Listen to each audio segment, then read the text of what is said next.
Nexity, son credo, c'est d'être une société de service. Donc définitivement, nous ne sommes pas une société immobilière. Nous sommes une société de service dans les métiers de l'immobilier, ce qui est totalement différent, avec une stratégie long terme qui est extrêmement claire. Nous ne pensons pas que nous puissions durer si nous ne sommes pas utiles au monde dans lequel nous fonctionnons. Nexity, c'est une entreprise qui est aujourd'hui très clairement organisée autour de ses clients. C'est une plateforme de service. Il y a un comité exécutif. Avec moi, toutes les semaines, on travaille sur la stratégie du groupe et sur cette relation aux clients. Ils ne sont pas représentatifs de métier, ils sont représentatifs des clients.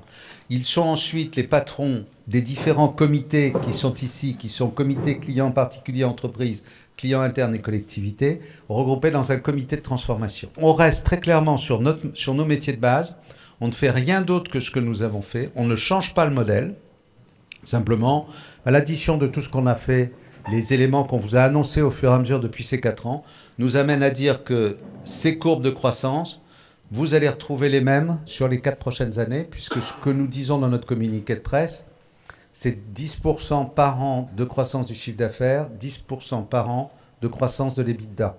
Les vrais sujets, c'est la participation de plus en plus importante à l'EBITDA des métiers de service, et en particulier de tous les métiers de résidence gérée et des métiers de service aux clients particuliers et aux clients entreprises. Sur les problématiques strictes de Nexity, nous ne nous sommes jamais retrouvés devant une telle visibilité. Si je prends le carnet de commandes au 31 décembre 2017, qui était à 4,8 milliards et qui représente 18 mois de chiffre d'affaires, je rappelle que dans ce carnet de commandes n'est pas pris en compte le chiffre d'affaires des métiers de service, qui est beaucoup plus récurrent et qui est stabilisé, ou dont on peut estimer qu'il se trouve dans un élément stable aux alentours de 7 ou 800 millions d'euros actuellement. Vous ajoutez à ça toutes les options que nous avons sur terrain, sur le logement et sur l'immobilier entreprise, qui nous donnent un potentiel d'activité de 12 milliards sur la promotion immobilière.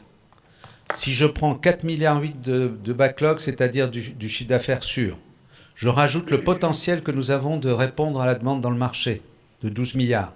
Je rajoute l'activité de service ou les activités de service, je me trouve avec un pipeline et une visibilité pratiquement à 5 ans de 17 milliards de chiffre d'affaires. Nous sommes les premiers un petit peu partout.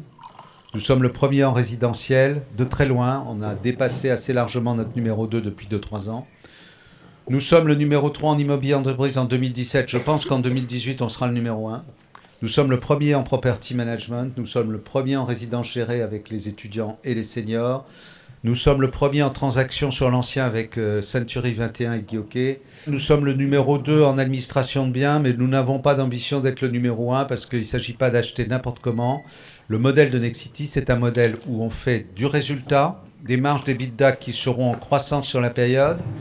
On fait de la croissance de chiffre d'affaires et de la croissance de résultats dans un modèle économique qui reste centré sur une maîtrise de la dette et une capacité de distribution de dividendes. Au fond, c'est quand même assez confortable d'être dans une entreprise où l'actionnariat principal, ce sont les dirigeants et les collaborateurs sur cette notion de prise de risque.